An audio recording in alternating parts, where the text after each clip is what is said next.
بسم الله الرحمن الرحيم نحمده ونصلي ونسلم على رسوله الكريم أما بعد عن أبي هريرة رضي الله تعالى عنه قال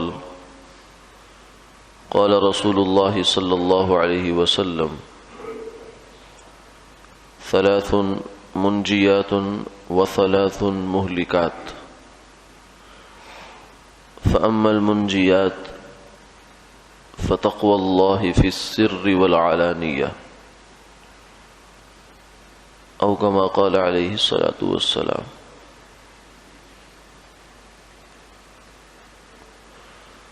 سیدنا ابو ہریرہ رضی اللہ تعالی عنہ سے مروی ہے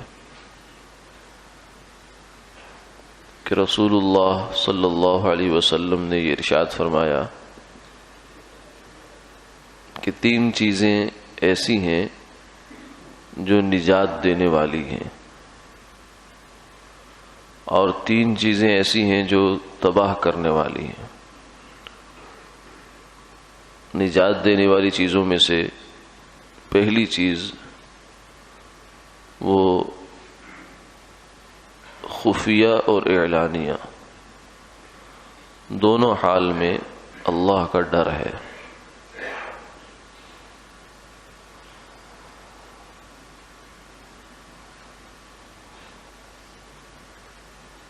انسان کی زندگی دو حال میں ہوتی ہے، ایک جب وہ لوگوں کے سامنے ہوتا ہے، چاہے لوگوں سے مراد اس کے گھر والے ہی ہوں، بیوی ہو، بچے ہوں، اس کے شاگرد ہوں، اس کے ماتحت ملازم ہوں، یا پھر گلی محلے کے اور رشتہ دار ہوں۔ یہ ایک اس کی زندگی ہے جسے آپ پبلک لائف کہہ سکتے ہیں، اور دوسری زندگی وہ ہوتی ہے جو انسان کی اپنے ذات کے ساتھ ہوتی ہے، جسے پرائیویسی کہہ سکتے ہیں، کہ انسان کی اپنی زندگی خلوت۔ ایک خلوت ہے، ایک جلوت ہے۔ جلوت لوگوں کے پاس، خلوت جب انسان اکیلا ہوتا ہے۔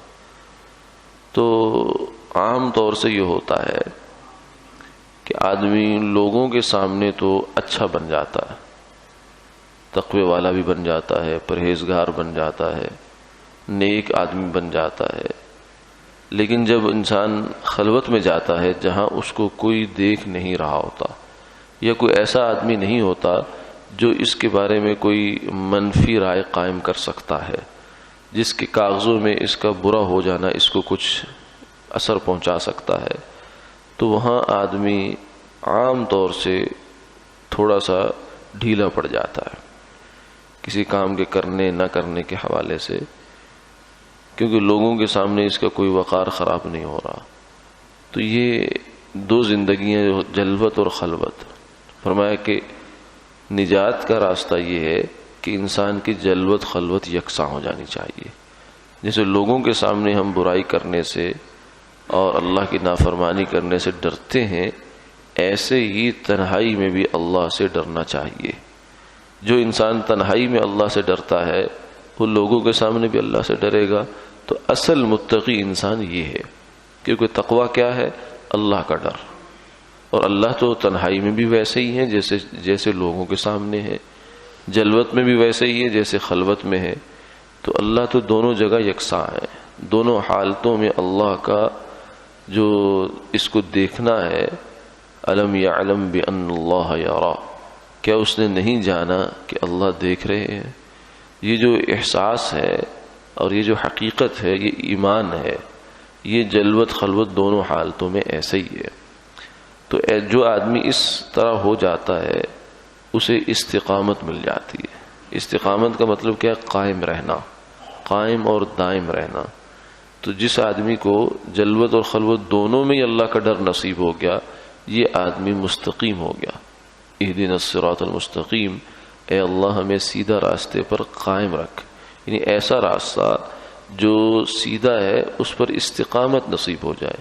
یہ نہ ہو کہ لوگوں کے سامنے تو ہم جو ہے وہ بہت دیندار شمار ہوں، نیک آدمی ہوں، لیکن جب خلوت میں جائیں تو خلوت کے گناہوں میں مبتلا ہو جائے۔ بالخصوص اس زمانے میں یہ جو خلوت کا گناہ ہے وہ بہت بڑھ گیا ہے. یہ جو ہمارے ہاتھوں میں موبائل ہے اور اس میں طرح طرح کے اسباب اور وسائل ہیں گناہ تک پہنچنے کے، تو یہ اتنا زیادہ ہو گیا ہے کہ خلوتیں بہت خراب ہو گئی ہیں. یعنی خلوت تو ہوتی تھی اس لیے کہ انسان سب سے کٹ کر، سب سے ہٹ کر اللہ سے لو لگائے، کیونکہ جب لوگ پاس ہیں تو پھر لوگوں کے حقوق ادا کرنے ہوتے ہیں، بیوی، بچے، اولاد، رشتہ دار، عزیز. جب وہ پاس بیٹھے ہوں تو پھر تو آدمی ان سے روح گردانی نہیں کر سکتا. ہاں جب خلوت مل گئی تو اب وہ لوگوں سے کٹ کر اللہ سے لو لگا سکتا ہے، ذکر کرے، مراقبہ کرے اور اللہ کی یاد میں اپنے آپ کو لگائے، فکر کرے، آخرت کو، قبر کو سوچے. اس کی بجائے اب ہوتا یہ ہے کہ انسان کے ہاتھ میں موبائل ہے، جوال ہے، اس کے اندر سے جو ہے آدمی کہیں کا کہیں پہنچ جاتا ہے. تو یہ خلوت خراب ہے، اور جب خلوت خراب ہوتی ہے تو انسان کی زندگی اجڑ جاتی ہے، اس کے اندر بے سکونی پیدا ہو جاتی ہے، اس کے اندر جو ہے عجیب قسم کا ایک اضطراب، بے چینی اور اس قسم کے جو مسائل کی زندگی شکار ہو جاتی ہے. اپنی زندگی کو پرسکون بنانے کے لیے اور اچھا بنانے کے لیے ضروری ہے کہ انسان کی خلوت اللہ کے ساتھ ہو، خلوت اس کی گناہ سے محفوظ ہو.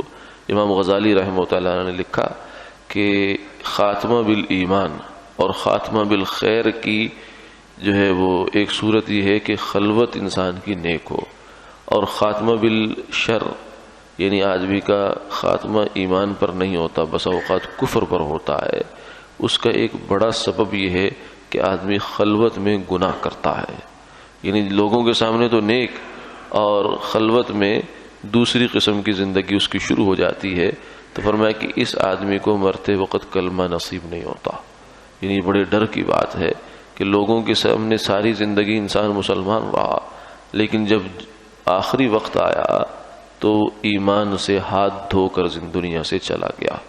یہ کیسی خطرے کی اور کیسی خطرناک بات ہے.